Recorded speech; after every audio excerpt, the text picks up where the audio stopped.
So good evening, everybody. My name is Kathleen Smith. I'm an associate faculty member at the Bowen Center, and I want to welcome you to our March professional lecture. And I was very thrilled when Dr. Laurie Lassiter said she would do our professional lecture for March. And then I was even more excited when she said that she wanted to do something a little bit different because I'm a fan of that. And she said she wanted to do a conversation with Selden Illick. And so I'm going to introduce both of them to you and then turn it over to them this evening as they talk about the two hierarchies, variation and differentiation of self and variation in socioeconomic status, which I think is going to be an interesting conversation. So let me just introduce them and turn it over. So Dr. Laurie Lassiter trained with Murray Bowen in the Georgetown postgraduate program and consulted with him about her own family from 1986 to 1990. She's presented at the Bowen Center Symposia and other conferences since 1991 and has written several articles and book chapters. Based on her learning from Dr. Bowen, she introduced a triangle hypothesis describing the regulation of individuals to function for the emotional system. For over 15 years, she maintained an association with the biologist Lynn Margulies, from whom she learned about the social lives of microorganisms, including present-day representatives of early life. Dr. Margulies believed that Bowen theory could be applied even to non-human forms of life, and Dr. Lassiter continues to coach individuals in the theory and to participate in groups to expand the theory. And Selden Dunbar Illick has been in private practice for over 30 years and is licensed in both New Jersey and Florida. She founded the Princeton Family Center based on Murray Bowen's natural systems theory, and she's a trustee emeritus of the board of the Princeton Family Center for Education. She also serves on the board of the Family Florida Research Network. Ms. Illick consults with people who are interested in better navigating the challenges of everyday life. She's a frequent presenter on the topic of managing self in family emotional systems and recently contributed a chapter titled Unresolved Emotional Attachments in a Family with Chronic Illness and Death to Death and Chronic Illness in the Family, Bowen Family Systems Theory Perspectives. So I'm going to turn it over to you all to get the conversation going. And I also reassure our audience that there's going to be plenty of time for their thinking and questions and comments as well.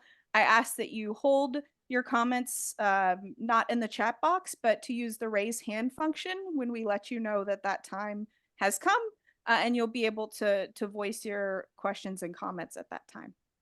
So I will turn it over to our, is conversators a word? To our conversationalists this evening.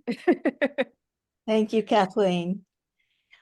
So I want to start out with some introductory comments regarding hierarchy, and then Selden will introduce an article that describes some of the relevant research. This is an article she sent me recently that is great. So the two hierarchies is looking at variation and differentiation of self, or emotional maturity on the one hand, and variation in socioeconomic status on the other.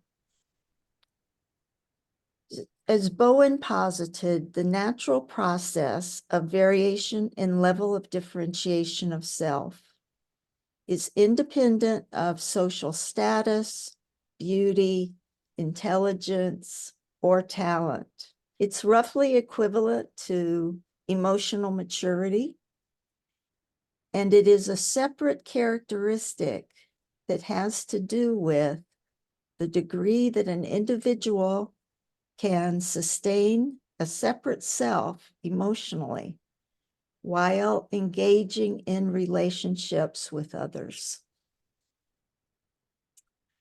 So hierarchies based on social status have dominated the research, but I wonder if the natural process of variation in differentiation of self, especially as it can be observed in the human, is also a social hierarchy of sorts.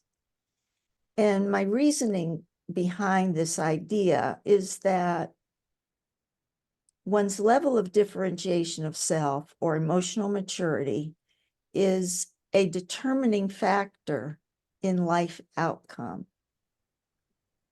So those with higher levels of self, all things being equal, are more likely to be invited to social events, promoted in a job, to receive romantic interest, marriage proposals, and success in any endeavor that involves what people respect and admire in another person.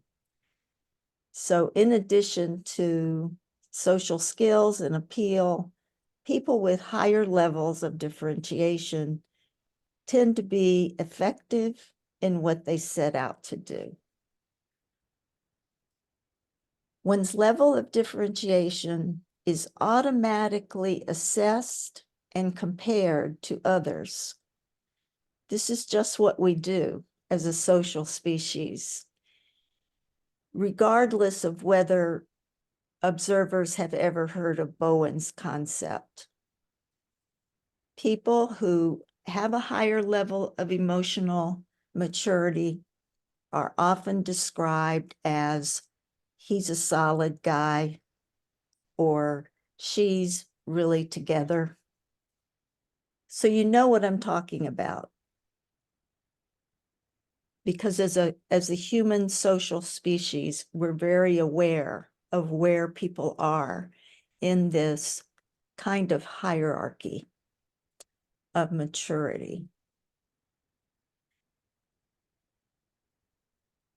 So both kinds of hierarchy, variation and differentiation of self, and variation in social status or socioeconomic status, show up in the individual. However, they are the result of processes that occur at the level of the group. So I'm interested in what are these automatic processes that take place at the level of the family, in one case, and at the level of society in the other. How they're different, what they may have in common, and what are their functions? How do they function for the overall benefit of the family or the societal group, even at the expense of some of the individuals at the lower ranks of the hierarchies? If there are similarities at the biological, molecular level, as we may talk about with the article Selden sent me, or at the level of physiological health, or at the level of relationships, could the study of one of the hierarchies be enriched by the study of the other? And can we learn about each one by understanding the process, the emotional process that occurs in both? So I originally became interested in this idea that there are these two hierarchies that involve emotional process. When I was reading about the social regulation of genetic expression, and I became curious as I noticed that both low socioeconomic status and loneliness and feelings of rejection were found to have similarities at the molecular level. Mhm. Could these experiences be illuminated by Bowen theory? Well, I answered yes to that. What is the function of what Bowen called emotional process in regulating gene expression related to these two hierarchies as I'm referring to them. I think this would be a good place, Selden, if you want to take it from here. Well, I have just been very interested in Laurie's work and looking at these two hierarchies and thinking about human functioning and the human family. And a while back, Randy Frost brought my attention and others to an article by George Slavic and Stephen Cole called The Emerging Field of Human Social Genomics. And it's not that I understand this whole thing and the science of it, but what is so fascinating to me is the idea that genes are subject to social environmental regulation, and that in our own physiology, we are responding all the time to what is going on and to what's coming in from the outside. And the way I look at it, how we manage from the inside. And one of the things, and I can't find the exact part in the article, I've been looking for it for quite a while. But anyway, there is a sense in this that just fascinated me, where we go up and down all day long, just by our response to what's going on in our environment, in the context. And so much of looking at families and functioning has to do with the context that you're in. So as a little experiment, I kind of watch myself sometimes on purpose, going up and down in response to what people are saying or doing. And then I try to think, oh my God, is this really, this is really very telling about my level, maybe. But then I think it's pretty exciting to have some idea about Bowen theory, which means that I can have something to say about how I manage myself in response to others. And I have found in my little experiment, a lot of my the vicissitudes of my response depends a lot on a lot of contextual factors. Am I tired? Am I hungry? Am I in a good mood? Am I not? But it's just a very, very interesting thing to watch.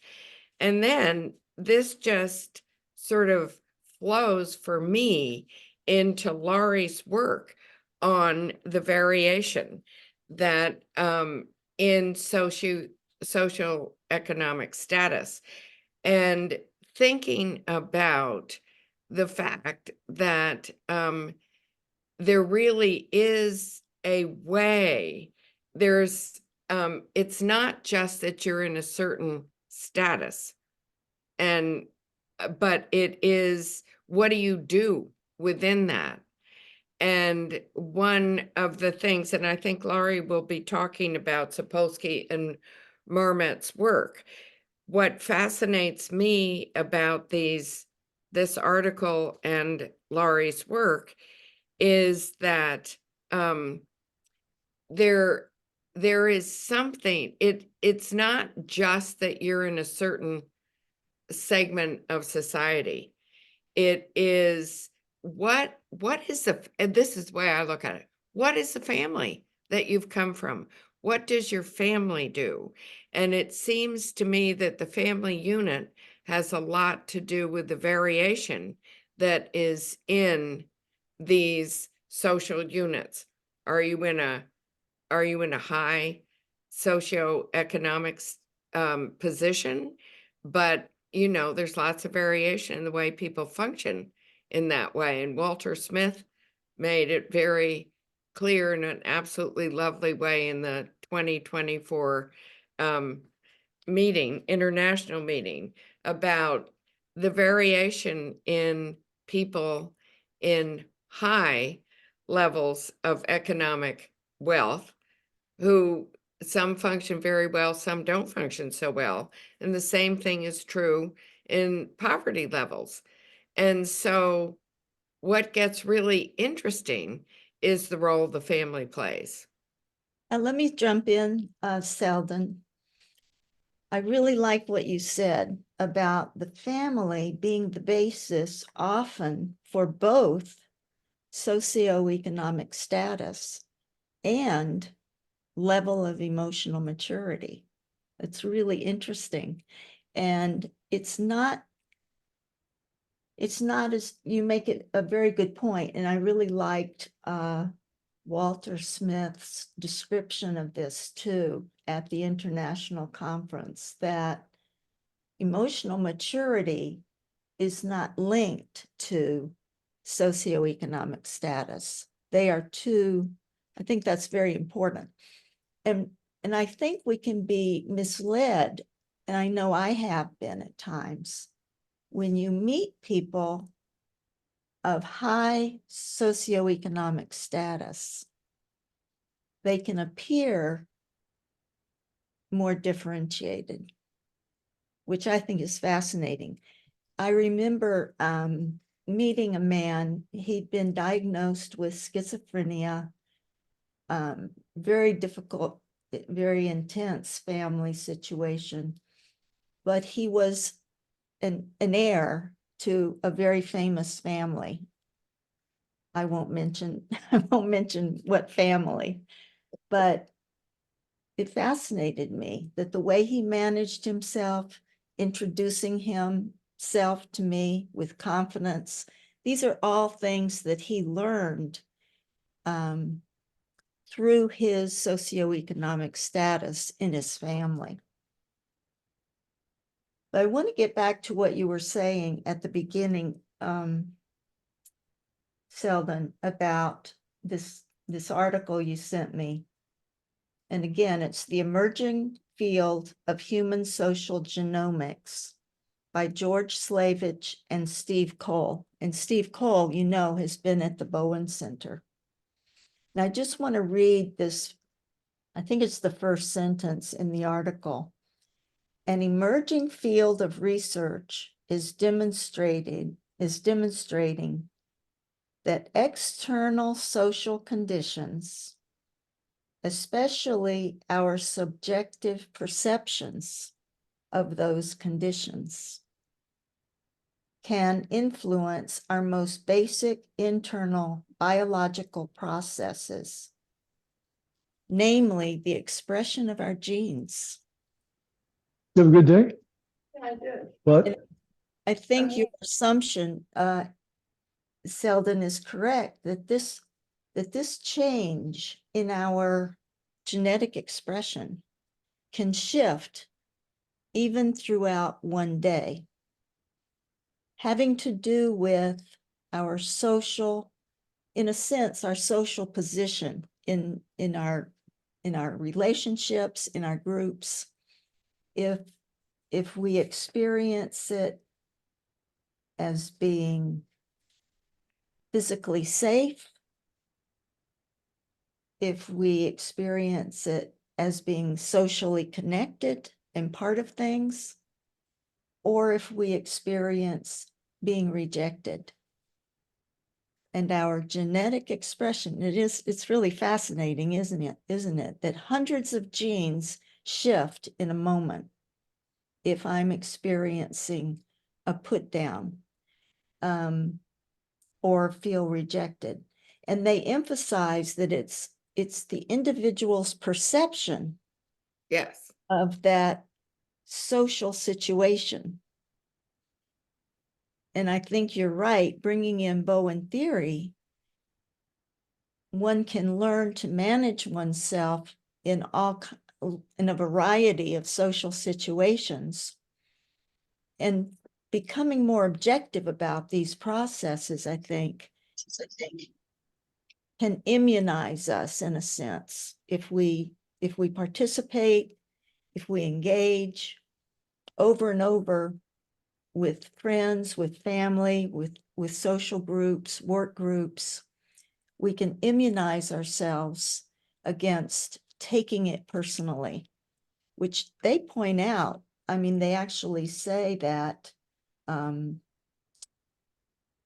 greater the intensity of reactivity to rejection, the greater the inflammation.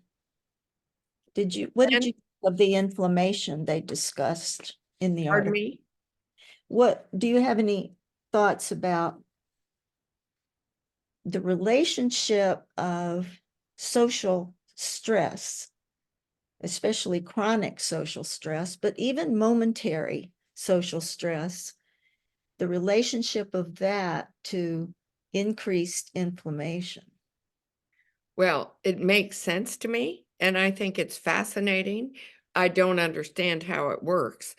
But what I do think about when you were talking about all of that, it's one of the things from Bowen Theory that is so helpful about this is what we're perceiving a real threat or just an imagined threat.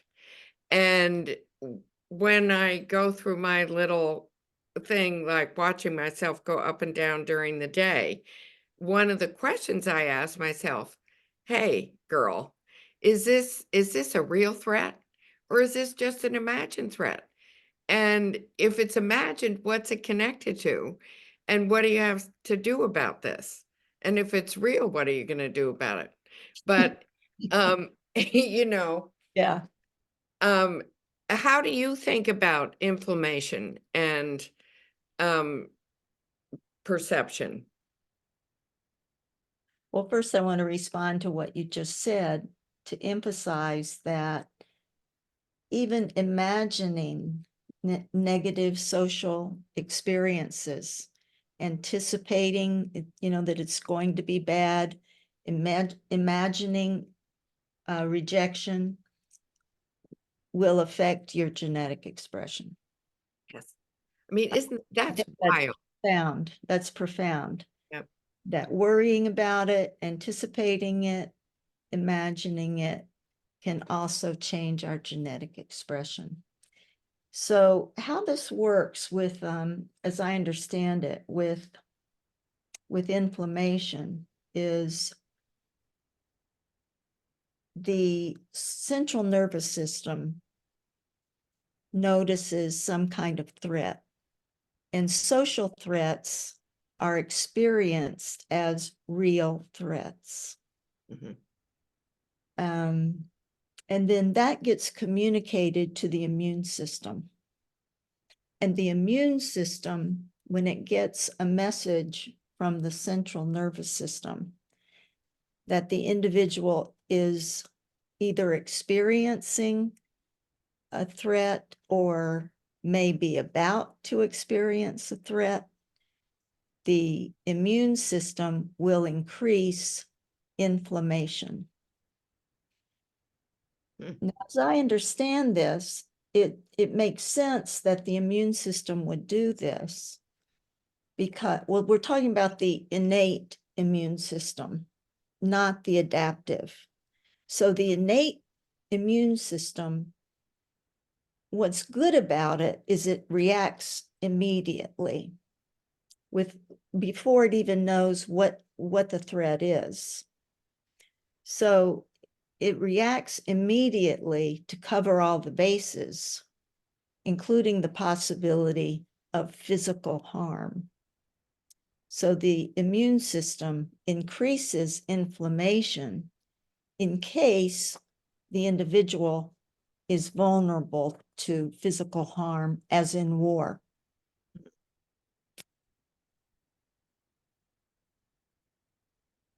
But inflammation, especially if it becomes chronic, all of the most significant diseases of our time are linked to inflammation, and I'll just name them for you. Cardiovascular disease, cancer, neurodegenerative disease, all forms of arthritis, autoimmune disease, pretty much across the board. Inflammation is associated with illness. So I just want to make the point. It's a simple one, but it's complex too, that social stress increases inflammation, which increases illness.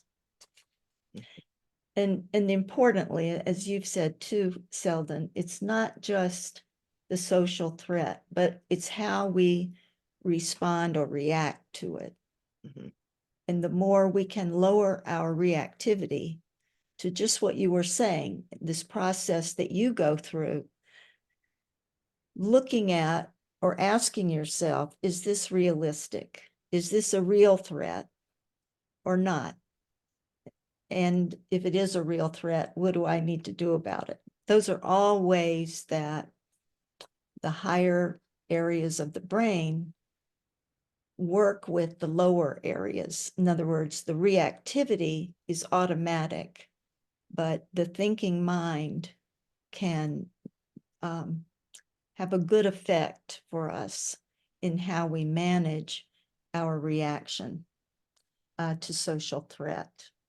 So would you say inflammation is a protective immediate response, but if the condition lasts, then it becomes a problem and can contribute to probably every disease? I mean, if you look at it that way.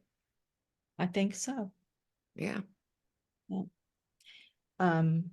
Another thing I found really interesting in this article, and you've already mentioned it, and I have too, which how the gene expression is fluid. So, okay, so in a sense, we're stuck with our genes, as we know.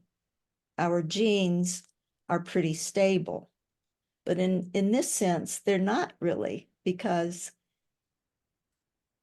how we're affected by our genes has everything to do with which genes are turned on and which genes are turned off.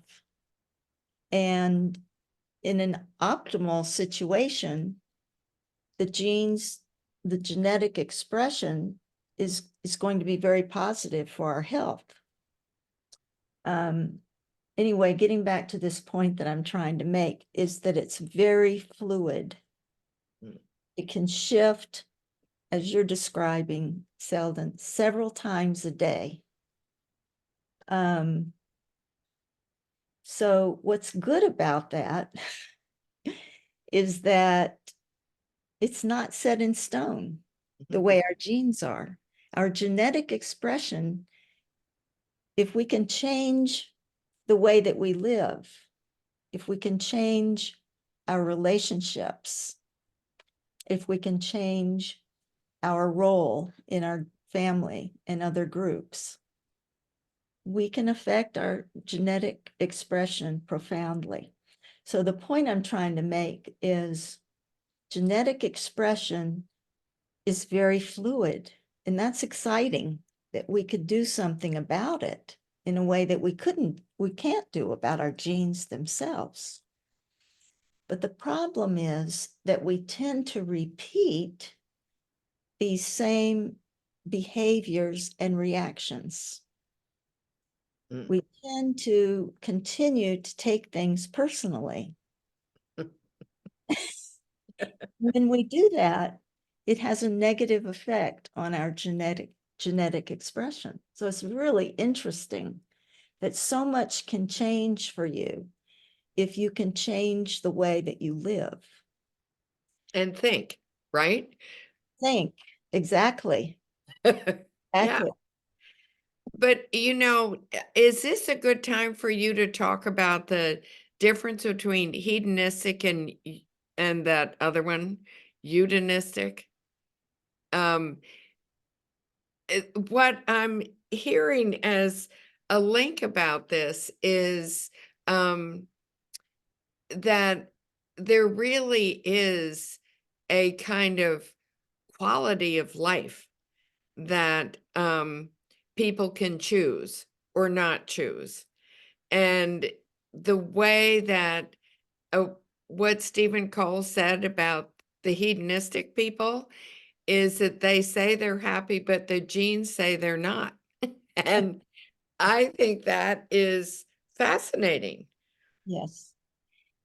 If you live a life of purpose, versus, let's say, I mean, the classic example is on the hedonistic side would be the celebrity lifestyle. You live in a beautiful environment, you know, everything is easy, so you think. Yeah, it's a really fascinating point that he made that you remember. Yeah. Yeah, but a life of purpose has an effect on your genetic expression in a positive way. A life of artistic expression, scientific discovery, helping others, volunteering, all of those kinds of things. And the importance, you know, I've been thinking about this since I've heard Joanne Bowen talk. I've been thinking that the emotional system, yes, it exists in the family, but it also exists more broadly. It exists in how we make a living, how we relate to the other people in our community, how we relate to the people who are bagging our groceries. That this also is part of the emotional system. Mhm. That's a real eye opener for me. Before we go on to talk about, you know, you may have more ideas, Selden, but before we leave this article, I just want to let people know that they do give advice what to do about it. This is scientists who know nothing about Bowen theory, but they do give some advice. And the advice is go with optimism. Keep your optimism. Seek out tranquility. Equanimity is another word for that. Mhm. Be affectionate with others. Emphasize affection. Emphasize gratitude. Emphasize admiration, not of yourself, but of others. Yeah. Be willing to admire the good qualities in others. Mindfulness, and they've done some research around this, it's been helpful. The importance of social connectedness. Don't forget, you know, now you're in touch with your sisters and brothers. Don't forget your cousins. And I just wanted to add to what they say. Oh, compassion is the other thing they add. Compassion. That's their list. And then what I would add to it, and what do you think of this, Selden? I think it fits with what you've already said, is that if we can gain a more objective view of a social situation, that leads to taking it less personally. And I see this as the importance of practice, not avoiding uncomfortable social situations, but being willing to experience them, at least for a short period of time. Enough to give you some exercise. You want to frequently exercise your stress, your social stress reactivity, and then learn to manage it by practicing. They say that if you have a sense of the world as welcoming and safe, your gene expression will benefit you, will benefit your health. Whereas if you view the world as hostile or threatening, you will have a negative genetic expression. Mm. So perception is extremely important. And that, to me, is one of the things that Bowen Theory really offers is the family diagram. And that can get you out of a negative perception if something's just going on in your head. Like when I began, there are a few little negative things, like a lot, going on in my head. But when I could begin to draw the family diagram and look at multiple generations, oh, all of a sudden, my whole perception began to change. Now, then it took a long time for me to catch up to what I was seeing.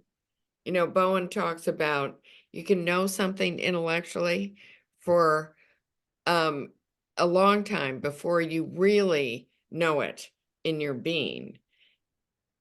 And I think it takes time to shift.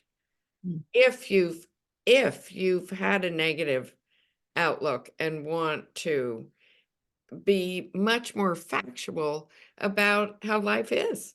Mm. It's got its ups and downs, its strengths and weaknesses and all of that.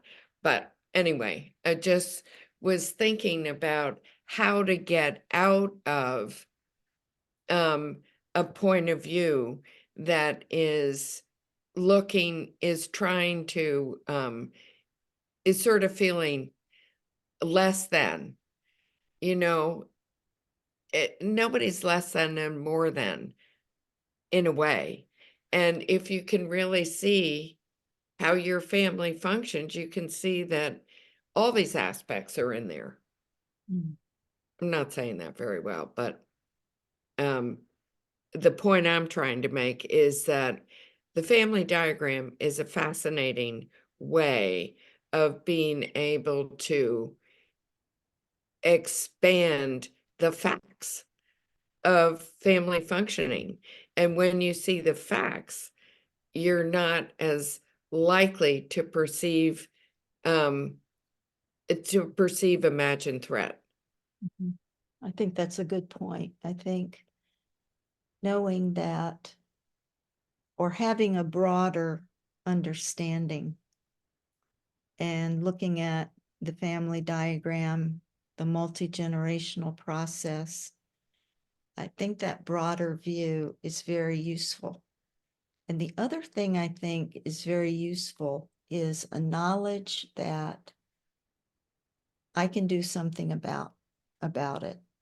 I can do something about my relationship, my role in my group, in my family. I think that's very important. And of course, that's where not just Bowen theory, but therapy that's connected to Bowen theory comes in as we gain more emotional maturity. It seems to me that that would be accompanied by more positive genetic expression. Mhm. Just briefly going back to the question of inflammation and the immune system, what they found is that people who are isolated, and it doesn't really have to do with, how many people you talk to in a day or even in a week. It has to do with how you feel about your situation. It's so fascinating. It's that reactivity. But what they found is that people who are isolated and feel isolated, feel rejected, see the world, the social world, as threatening. The immune system increases their inflammation in case they're going to be wounded. And so the inflammation would address the wound. It would reduce the likelihood of infection from a wound, for instance. Whereas the research found that individuals who see the world as welcoming and they're very social, they're spending time with a lot of people. They found that those individuals, the immune system is working for them too, but rather than increasing inflammation, the immune system, it becomes more protective of viruses. Hmm. It's fascinating That is fascinating. because the immune system is assuming, oh, this person is very social. They enjoy being with a lot of people. So how many times are they going to get COVID? Exactly. So the immune system is more protective against viruses rather than physical harm. My Lord, that is fascinating. Any other comments or questions you can think of, Selden, that you wanted to be sure to bring in? Oh, me, oh, my. You'll have a chance later too, but Yeah. this would be a Okay. good one if you I have. think for now, I'm kind of at a slowing down place. Okay, so I had some more thoughts regarding the two hierarchies. So I'd like to talk about that a little bit before we open it up for other people. So coming back to the two hierarchies, Bowen described variation in emotional maturity. He did not call it a hierarchy, but I think perhaps it is a hierarchy of sorts. And we do assess people, as I was saying before, according to their level of emotional maturity or differentiation of self. We notice when we say, oh, she's, as I said before, oh, she's she's really together.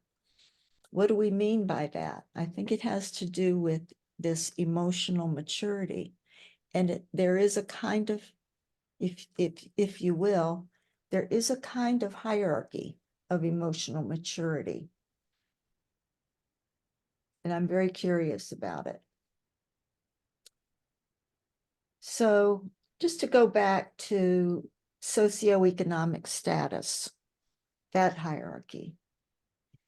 To understand socioeconomic status, I first go to the literature on the other animals. All animal species have hierarchy in access to food, other resources, access to mating, access to relationships, access to social experiences. So as I understand it, hierarchy, which is in all animals, from the chickens to the baboons, they all have it, even the giraffes. That fascinated me. They seem so gentle, but they're hierarchical too. And hierarchy has a function. I can understand how it evolved to be this way. It evolved as a way to organize and manage access to resources. So when a group of animals are all thirsty and they all come to the watering hole to drink, who drinks first? Mhm. So we can see that hierarchy solves this problem in an organized way. And it tends to function to reduce conflict because everybody knows the order of when they get to drink. But there is another problem that hierarchy does not solve. And that's the problem that's been noted by Robert Sapolsky, as you mentioned a while ago, Selden. And he states that individuals, in other words, this is a problem, I think, that's created by the hierarchy. So it solves one problem, the order in which we get to drink at the watering hole, but it creates another problem. And what this is that individuals in the lower ranks are plagued with illness, according to Robert Sapolsky. I mean, he lists all the illnesses, and he claims that these illnesses are related to chronic social stress. That when you're in the lower ranks, you experience chronic social stress. And this is created by hierarchy. Interestingly, the animals in the lower ranks are seeking to gain higher rank. This is instinctive in all animals, as far as I can see, and in people. While the animals in the higher ranks seek to keep their higher positions and push the underlings down. So think about Bowen's description of the triangle, in which the one on the outside tries to gain the inside and push one of the others to the outside. I mean, it's remarkably similar to what I'm describing occurs in hierarchy. So I ask myself, well, what makes the human different? And there are some differences, but probably very little. Yeah. Humans have a conscience, which, I think other animals probably do too, especially when others are watching. That's when the conscience kicks in. It's a social thing. So animals participate think about it in terms of rank at each level of the rank. I mean, it's not the haves and the have-nots. It's much more on a continuum.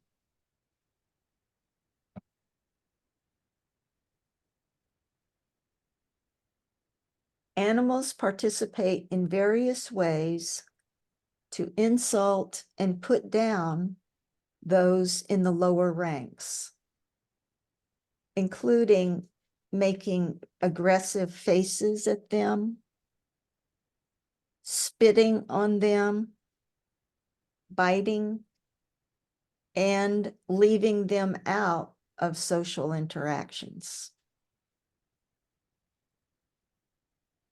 Hierarchy evolved in animals, or even earlier in evolution, because it has a function and led to increased likelihood of survival and reproductive success for the group as a whole. What is the function of the variation in emotional maturity that occurs during development in a sibling group? Does variation function for the survival and reproductive success of the family, even at the expense of one or more of its members? Is the emotional process that Murray Bowen described and can be tracked in the research on the social determination of genetic expression the same or similar in both hierarchies? And then just as an aside, I do think that this research on these shifts in genetic expression in reaction to different social situations is a way of tracking emotional process.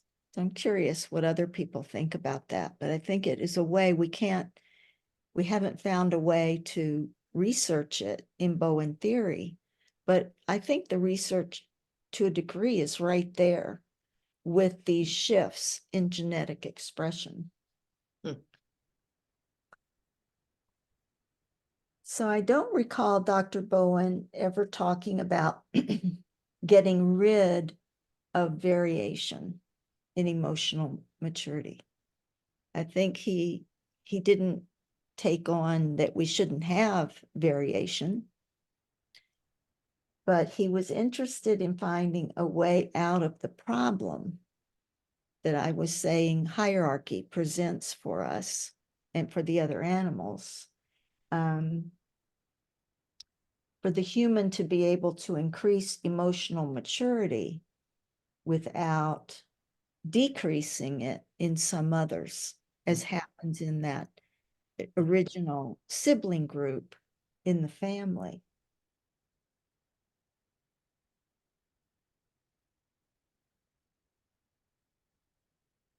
So the theory, I think his theory acknowledges that inequality occurs in development. And this is actually my final statement, and then we'll open it up, Kathleen, to everyone. It is as though nature, through evolutionary processes, came up with what would automatically best further the survival and reproductive success of the group as a whole.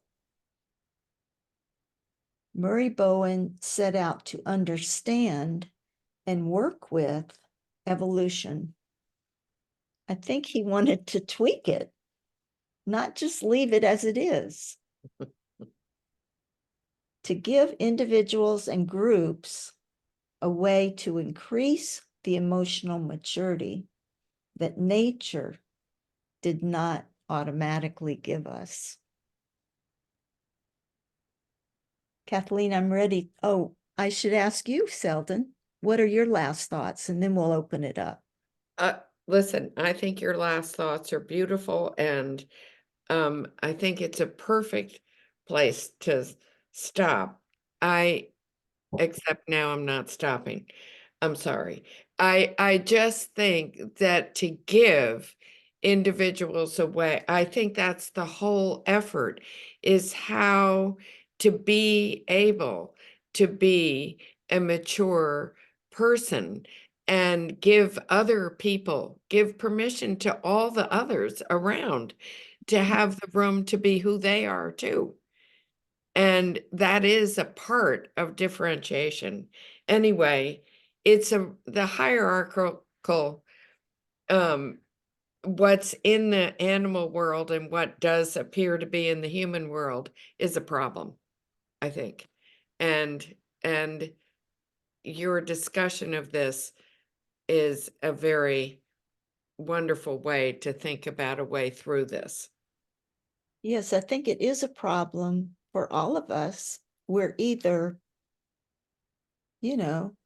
graspingly trying to move up in the hierarchy, or we're trying to hold on to what we have and not accept others. It's very challenging. It is. But there is a way through.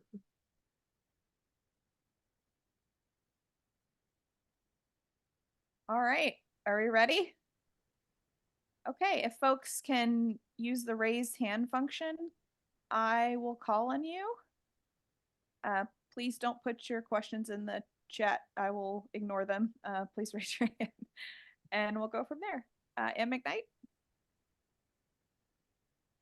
Thank you both for a very stimulating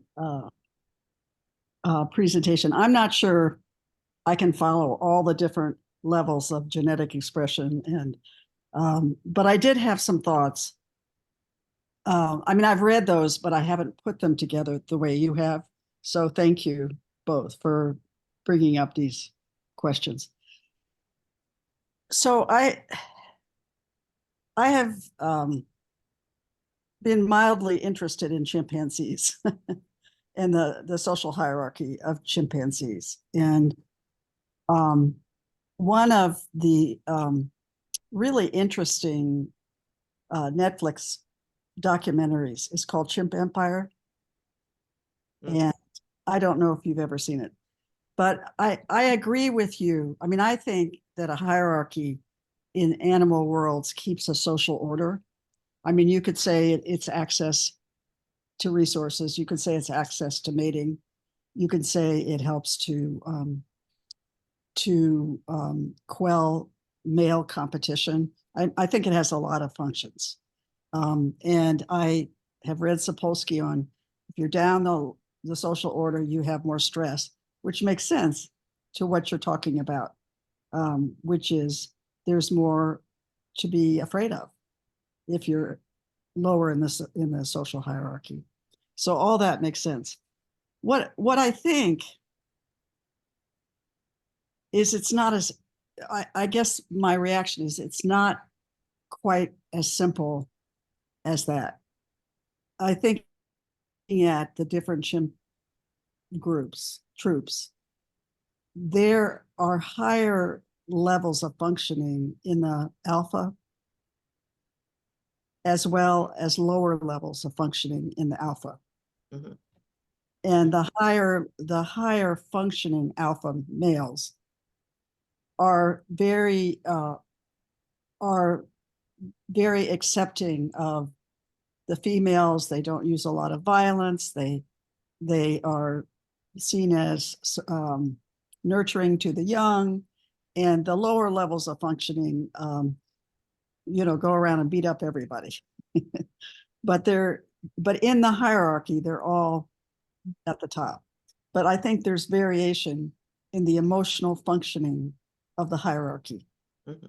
of the who is in the hierarchy, which I think is true with humans. And I don't know that you said that that's not true, but I guess I just wanted to make that point that there is variation in maturity in animal species that have been observed in terms of how the alpha is operating. And so let me just say one or two other things. The other thing is the point that they made in Chimp Empire was the access to food was not totally in the hierarchy.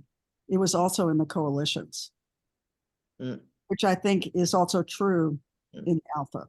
It's how many people support you and, can keep you in power. But that if there is a relationship between a female chimpanzee and a male chimpanzee, that could give her and her young access to the food.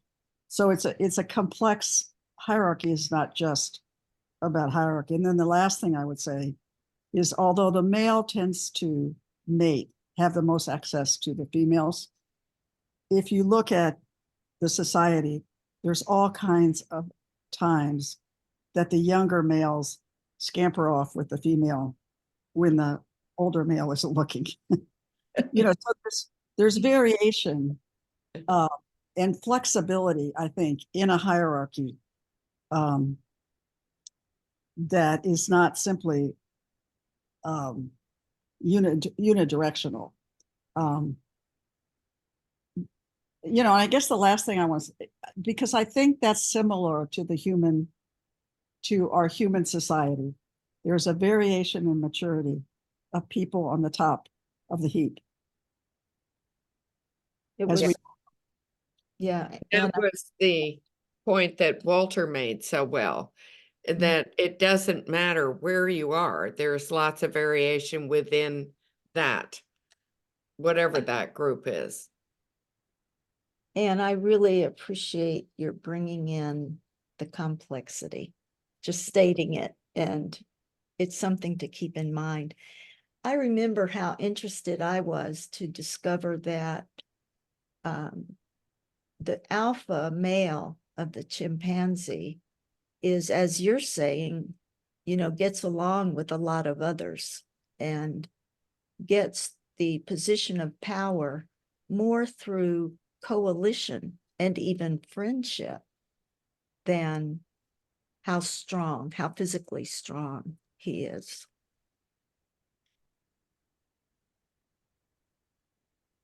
It just really interested me in terms of leadership. what maybe you said this, but the other thing I just wanted to bring up was, it seems to me that in the human society, in socioeconomic status, that there is a reality that in the different levels of society, there's more danger in certain Yeah. groups. And that's just a reality of our society in this day and age. But that in some respects, the family can be a buffer to that. It can be protective to those who, I think that's true in chimpanzee troops, that the mother who is of low rank will keep her infant closer because the infant has more danger than the infant of a higher ranking female. So anyway, but I appreciated how you put together all these, the social genome, and it was really complex. Thank you. Thank you. Randy Frost. Yes. We just had a postgraduate meeting on epigenetics and family process. The question was, are there hypotheses based on Bowen theory that could predict epigenetic expression? And it sort of goes to the notion that the authors of Cole and Slavich postulate a social genome where people in social situations can influence the expression of genes of one another. In other words, it transcends the individual's situation. Well, if that's true in social situations where, people typically aren't as steadily involved with one another as we are in families, it seemed to me we should begin to think about a family epigenome or metagenome, because family members are going to be influencing one another's expression of genes, depending on their functional position in the family, depending on how fixed that is or flexible. Certain positions in families can be perceived as pretty threatening and challenging. Other positions more secure and positive. So I think that would be one thing I would suggest might usefully extend this idea of a social genome to a family metagenome. And also the question of, could we start doing experiments that would test hypotheses based on family and and Bowen Theory.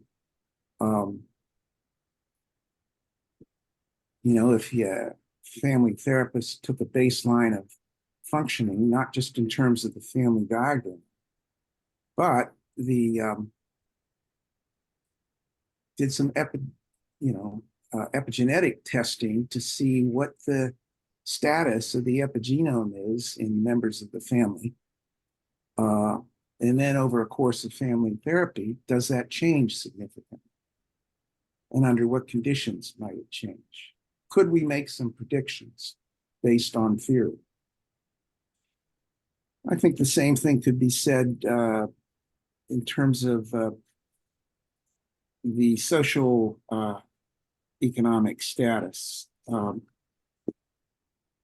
We know that there is variation in maturity at every level. Could we predict what families or what individuals are doing better according to the epigenetic expression of their genes based on what we know about theory? And then do some testing to see if that helps explain that variation that Walter Smith and lots of others have noted. So I guess it's a question of how do we think about moving theory to testing and learning about the interaction of differentiation with the epigenome. So it's not just at the level of hypothesis. It would be really interesting to have a geneticist on the team. Mm-hmm. Yeah. You should mention that.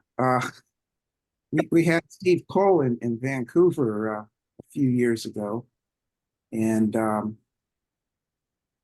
I made a suggestion like this, and he was quite open to it.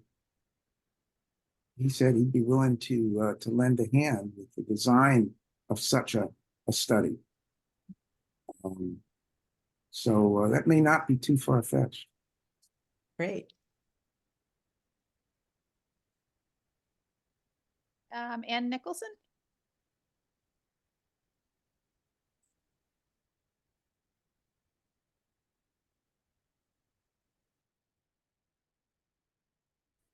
Ann, you're muted. You have to unmute yourself.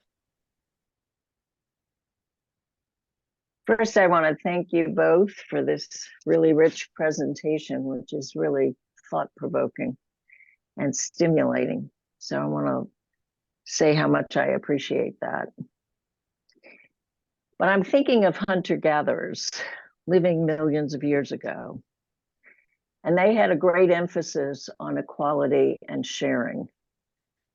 And if you took more than your share, it would be frowned upon, and there would be great pressure from the group then to be more generous. They lived, for the most part, most of those groups lived with the threat of starvation, which was constant.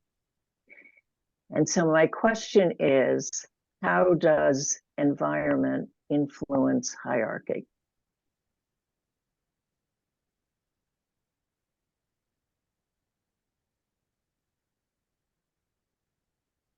Well, first, that's a great question.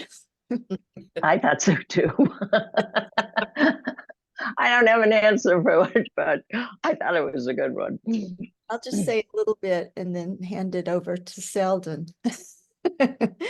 But yes, it's pretty interesting. The literature on the hunter-gatherer societies. And some years ago, I did quite a bit of reading about what their lives were like. They worked for around 4 hours a day in general.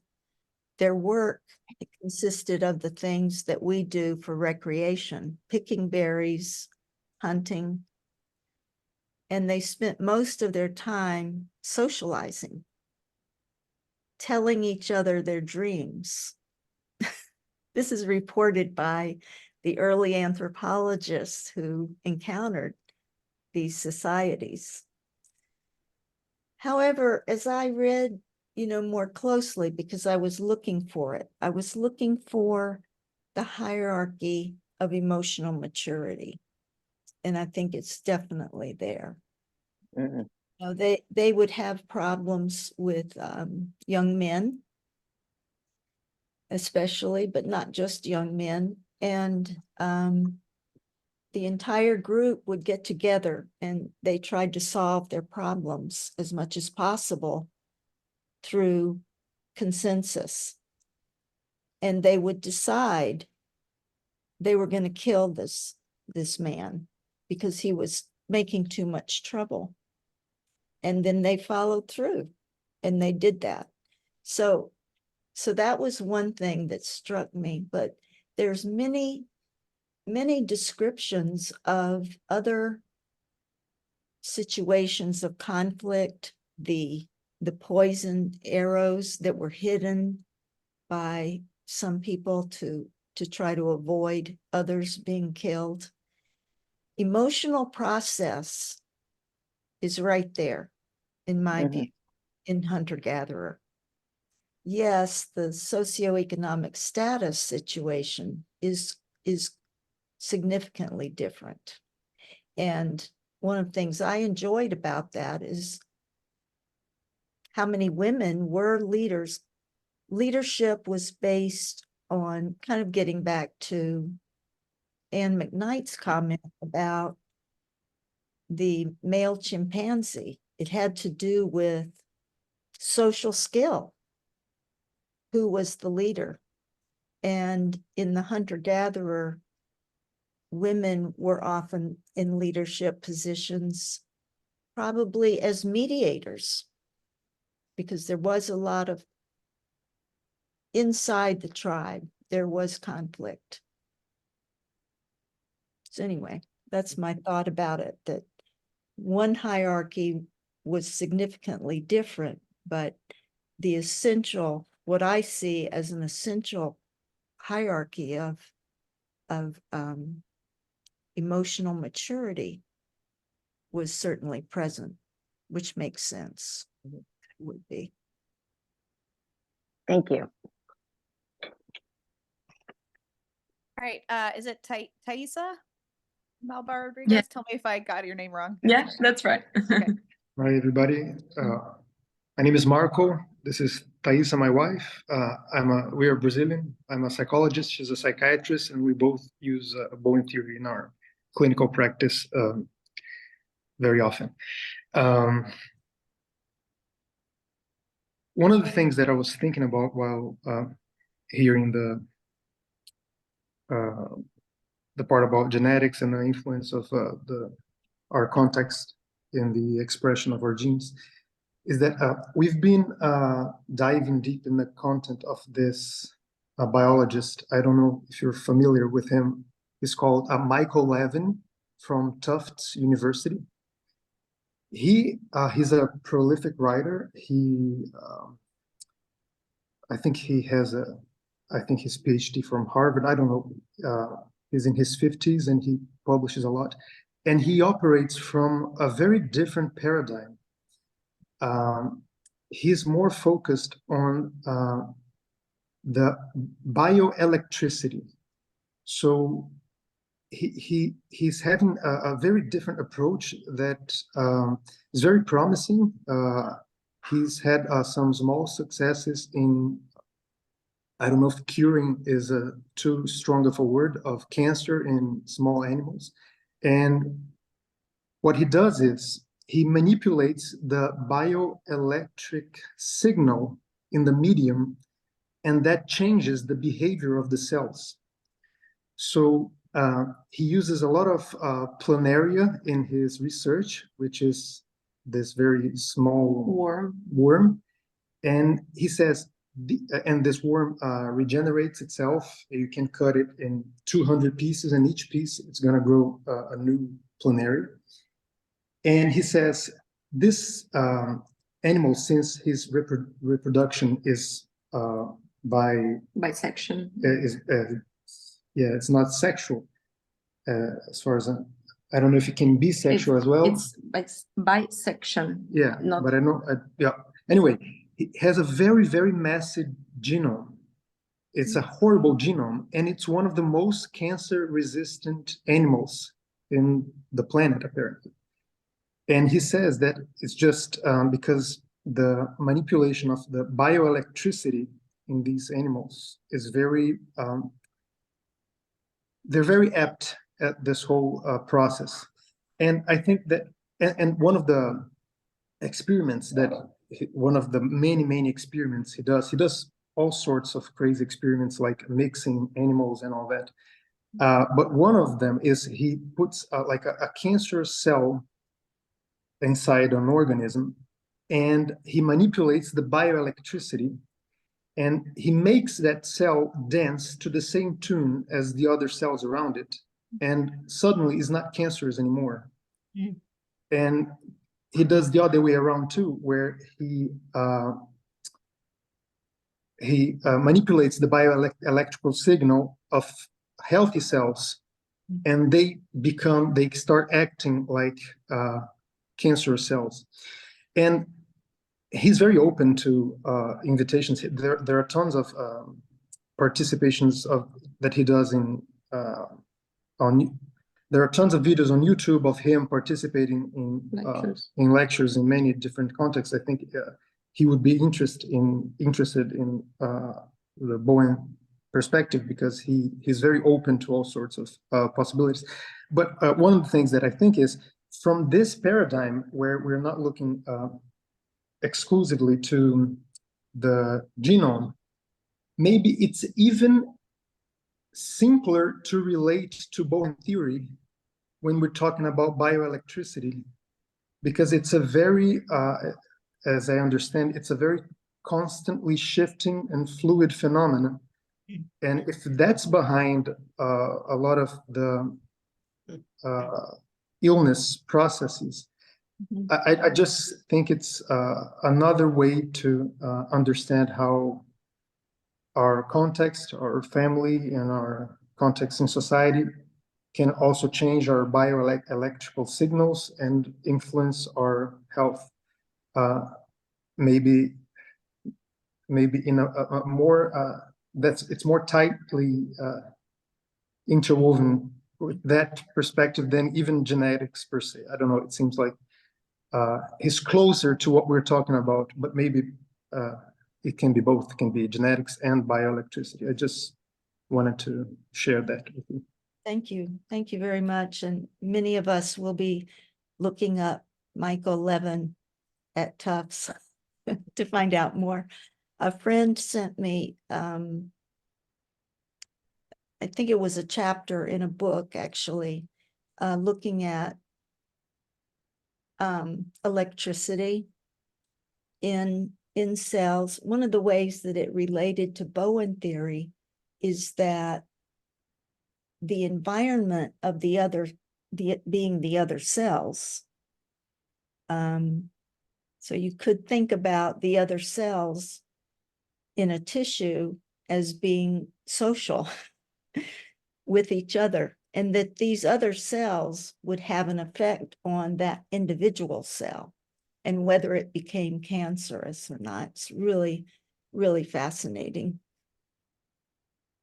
Thank you so much. Yes, they are all about the whole science of organismal organization. And I think that's a phrase that Dr. Kerr likes to use in many of his presentations. He quotes from a book by the early 20th century, where this guy is saying, I think we should be looking at a science of, more than anything, of the organismal organization. And that ties very much with the whole bioelectricity approach, as I see it. Thank you. All right, we have time for another question or comment if folks have any. Now's your chance, or else we will. Randy's got his finger up. He's You ha- muted. You're muted. was trying to find the raised hand function. And there it is. Okay. I was just thinking about a comment that Mike Kerr made in Family Evaluation, in which he suggested that people at good levels of differentiation are much less preoccupied with the hierarchy and their position in it. And that made some sense to me, in that, you know, the jockeying for position throughout certainly higher mammals and others as well, and the human, is an emotionally driven process. And a higher level of differentiation presumes an ability to have some ability to control the intensity and effect of emotional process. And one manifestation of that may be just being less hung up about it, less preoccupied by it. I thought that was an interesting comment in terms of hierarchy and differentiation.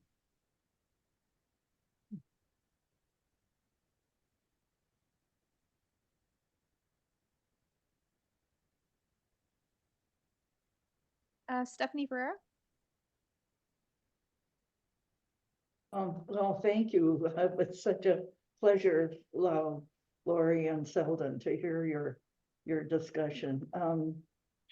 Just in terms of differentiation of self, it seems that there are high level hierarchies, and there are organizations, and I think the Bowen Center attempts to be one of them, and many organizations that try to maintain those adaptive functions of the hierarchy. The idea that it helps maintain an order. People know what their rank is. People know what rights and responsibilities go with rank. People know how to defer and how to step up and take a leadership position, and you can have more of a, more free communication between the ranks. Whereas in a more rigid hierarchy, there's, I think, more sensitivity to rank, more reactivity to dominant or submissive behavior. So it seems that, again, Bowen, and particularly with the concept of differentiation, does try to give us a way out of some of the difficulties of what we've inherited in evolutionary terms, and give us a way of holding on to the best, the advantages that hierarchy offers us. And a well-run organization is an example of a good, where there's relatively little high levels of collaboration, relatively little dominant subordinate type interaction. People relate more collegially, I think. And but it is a hierarchy. It has you can take an organizational chart and see where everybody has a position on it. And then in the more, I guess, the problematic hierarchies are ones where there is, more reactivity gets introduced around rank and who's getting ahead and who's getting behind, and can we be equal, or if one person, Isabel Wilkerson in her book on caste says equality is threatening to people if you have a zero-sum concept that there's only so many resources, and if somebody gets ahead, then you must go down on the ladder. Somebody else's progress represents your demotion. And so you get very, reactive to the changes in rank. And optimally, I guess we would like to be relatively free of concerns about rank and just be able to interact around all the common interests that we have and all of the creative work that can come out of our social life. So that's I guess it's idealistic, but it's the part that I found kind of hopeful about it all. And so Thank you, Stephanie. I just want to go back to the comment Randy made. That's very interesting. I was thinking about at higher levels of differentiation, when you said that there's less preoccupation with rank and there's less there's less of that being emotionally driven to try to increase rank. I was thinking that reminds me of the triangle.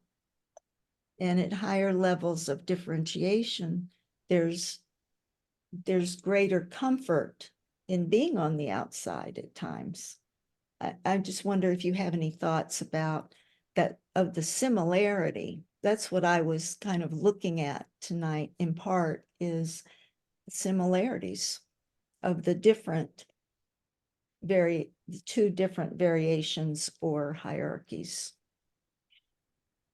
Yeah, that's, I think, a very interesting observation. I think that's accurate. At higher levels of differentiation, for one, triangles are less fixed in a position where one is mostly on the outside and the other two are focused on them in a more intense way, say.